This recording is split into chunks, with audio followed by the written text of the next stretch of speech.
Salut à tous et bienvenue dans cette nouvelle vidéo dédiée à Ici tout commence.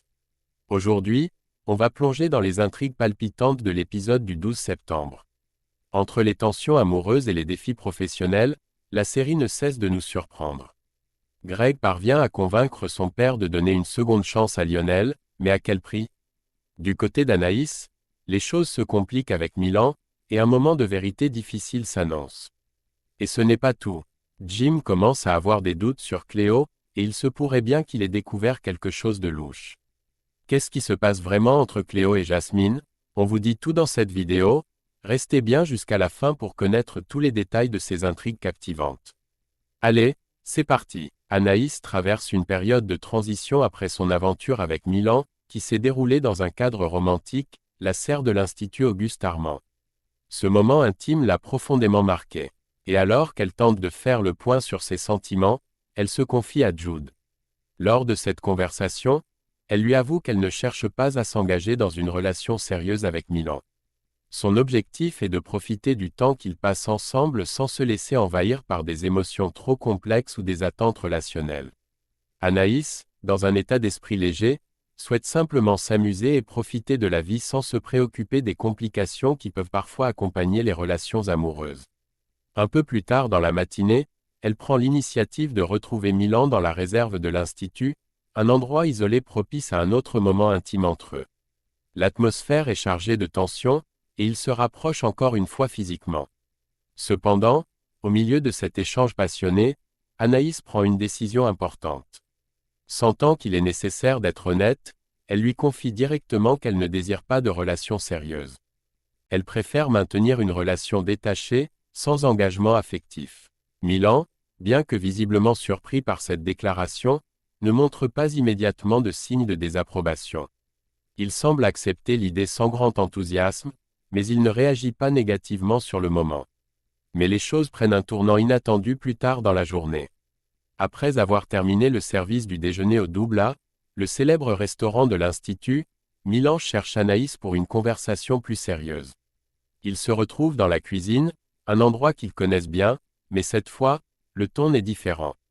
Milan, plus réfléchi et décidé, lui annonce qu'il a bien réfléchi à ce qu'elle lui a dit plus tôt. Il lui explique calmement qu'il ne souhaite plus poursuivre cette relation, car il ne se voit pas dans une liaison sans avenir. Il cherche quelque chose de plus sérieux et stable, tandis qu'Anaïs préfère éviter tout engagement. Sous le choc de cette décision, Anaïs tente de le faire changer d'avis. Elle essaie de le convaincre que leur relation pourrait tout de même fonctionner sans les contraintes d'une relation sérieuse. Elle met en avant le fait qu'ils pourraient profiter de leur connexion sans se soucier du futur. Cependant, Milan reste ferme dans sa décision. Il lui répond alors d'une manière particulièrement blessante, « Je ne pensais pas que tu étais une meuf qui couche pour coucher. » Ces mots, durs et inattendus, frappent Anaïs de plein fouet. Elle se sent profondément vexée, non seulement par le rejet de Milan, mais aussi par l'insinuation qu'il fait sur son comportement. Cette remarque la laisse déstabilisée, remettant en question ses choix et sa manière de vivre cette relation, transformant un moment léger en une expérience émotionnellement lourde à porter pour elle. Anaïs, profondément blessée par les paroles dures de Milan, décide de se tourner vers Jude pour exprimer ses émotions. Elle lui raconte la scène et son ressenti face aux propos vexants de Milan. Cependant, à sa grande surprise, Jude ne réagit pas comme elle l'aurait espéré. Il prend la défense de Milan, expliquant qu'il est possible que ce dernier ait réagi de manière si brutale pour se protéger émotionnellement. Selon Jude, Milan pourrait avoir préféré mettre un terme à leur relation avant que cela ne devienne trop sérieux et potentiellement douloureux pour lui.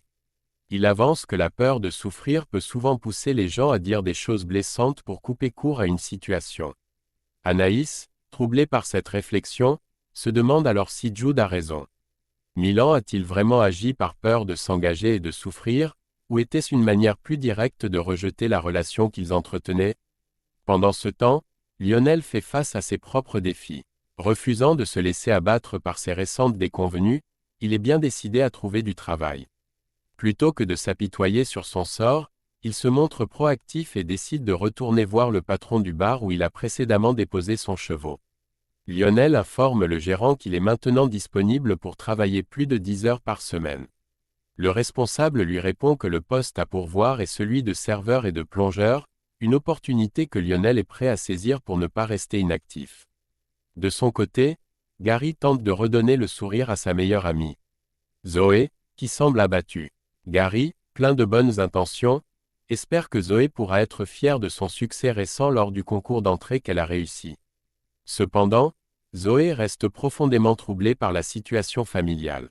Bien que Gary cherche à la faire sourire et à la réconforter, Zoé ne peut pas se réjouir pleinement. Elle est encore sous le poids de la culpabilité et du chagrin, car elle sait que son frère a sacrifié son propre avenir professionnel pour venir en aide à leur famille.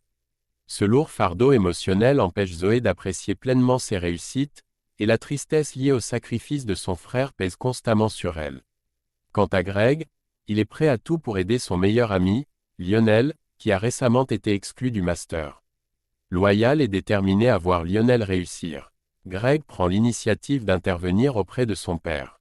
Il tente de convaincre ce dernier de donner une seconde chance à Lionel et de lui permettre de réintégrer le master. Cependant, son père refuse catégoriquement cette demande.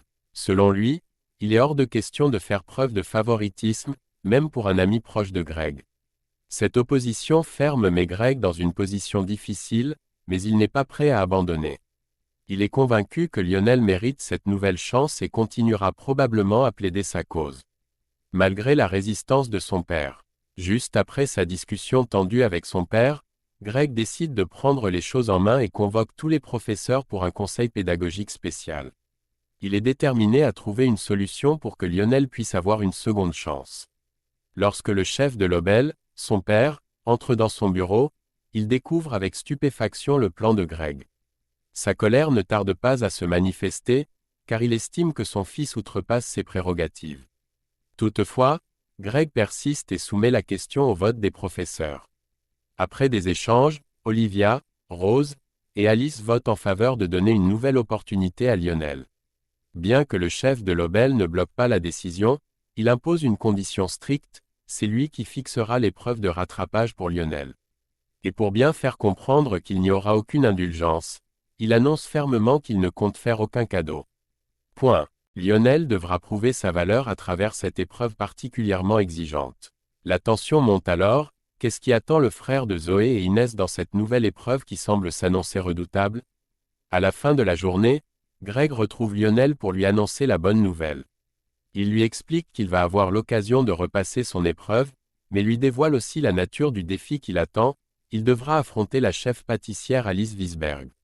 Lionel, en apprenant cela, ne peut dissimuler son inquiétude. Dépassé par la situation, il se demande s'il sera capable de surmonter ce défi et de vaincre l'une des professeurs les plus redoutés dans sa discipline. Sa crainte est palpable, car affronter une chef de la stature d'Alice ne sera pas une tâche facile. Pendant ce temps, Jim est de plus en plus préoccupé par Cléo. Depuis l'annonce des résultats du concours, Cléo semble abattue, son moral est au plus bas. Elle n'a envie de rien. Même passer du temps avec son petit ami, Suleiman, ne l'intéresse plus, ce qui attriste profondément ce dernier. Cependant, contre toute attente, Jasmine lui propose un brunch à la colocation, et ce simple geste suffit à redonner à Cléo le sourire. Ses amis sont surpris de la voir retrouver si rapidement sa bonne humeur après un moment si difficile. Le mystère autour de ses émotions laisse Jim perplexe, et il commence à s'interroger sur les véritables raisons du comportement changeant de Cléo. À la fin du repas, Suleiman tente d'encourager Cléo à ne pas abandonner ses rêves culinaires en lui suggérant de postuler dans d'autres écoles de cuisine. Cependant, Cléo ne semble pas du tout enthousiasmée par cette idée, la trouvant peu convaincante. Jasmine, prenant part à la conversation, propose une approche différente. Elle suggère à Cléo de chercher un emploi dans l'immédiat tout en se préparant pour repasser l'examen l'année suivante. À cette proposition, Cléo réagit de manière beaucoup plus positive, trouvant cette idée particulièrement intéressante et motivante. Quelques instants plus tard, Suleiman, visiblement frustré, confie à Jim ses sentiments de lassitude.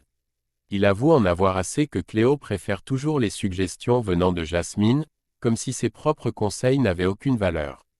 Cela le fait se sentir inutile dans leur relation, et il commence à douter de sa place auprès de Cléo. Jim, tentant de le réconforter, lui explique que ce n'est probablement pas la faute de Suleiman, mais plutôt un problème lié à Cléo elle-même. Il essaie de minimiser l'impact que cela pourrait avoir sur la relation, en soulignant que Cléo traverse sans doute une période compliquée. Cependant, Jim va plus loin dans ses confidences. Il avoue à Suleiman que le comportement de Cléo lui semble de plus en plus étrange. Il remarque que Cléo a tendance à imiter de façon excessive chaque geste et action de Jasmine, comme si elle cherchait à devenir une copie conforme de cette dernière. Cette observation perturbe Jim, qui commence à se demander si quelque chose de plus profond se cache derrière ce comportement. Il partage ses doutes avec Suleiman en lui disant « Je te jure, il y a un rapport bizarre entre elles ». Cette phrase révèle le malaise croissant de Jim, qui perçoit une dynamique inhabituelle entre Cléo et Jasmine. Ainsi, Jim a peut-être mis le doigt sur quelque chose d'étrange chez Cléo. Mais la situation reste floue. Ce qui est certain, c'est que le comportement de Cléo commence à susciter des interrogations. Ses réactions inhabituelles et son attachement presque obsessionnel à Jasmine ne passent pas inaperçus, laissant penser que quelque chose de plus complexe pourrait être à l'œuvre. Reste à savoir si Jim a raison et si Cléo cache réellement quelque chose, ou s'il s'agit simplement d'une phase de confusion dans sa vie. Et voilà, c'est tout pour cette analyse des intrigues du prochain épisode des ' ici tout commence. On peut dire que le 12 septembre s'annonce vraiment intense entre la seconde chance de Lionel, les tensions entre Anaïs et Milan, et les mystères qui entourent Cléo et Jasmine. Qu'est-ce que vous en pensez? Est-ce que Greg a bien fait de prendre des risques pour Lionel? Est-ce que Jim est sur le point de découvrir quelque chose de plus grand à propos de Cléo? Dites-nous tout en commentaire. On veut connaître vos théories.